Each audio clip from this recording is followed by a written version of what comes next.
2 ng Wallis formula sa integral calculus. So, itong case 2, both are even. Kasi yung kahapon o kagabi, either isa sa kanila yung add. So, now, parehong even. So, ito na yung imumultiply mo siya sa pi over 2.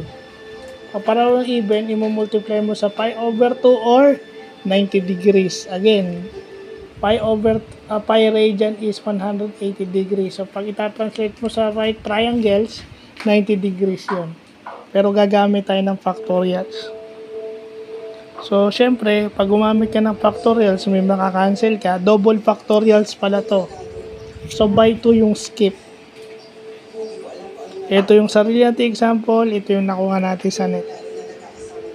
Yan na. So, yan yung case 2 ng Wallis formula, pero meron pang special case na kasunod nito mamaya.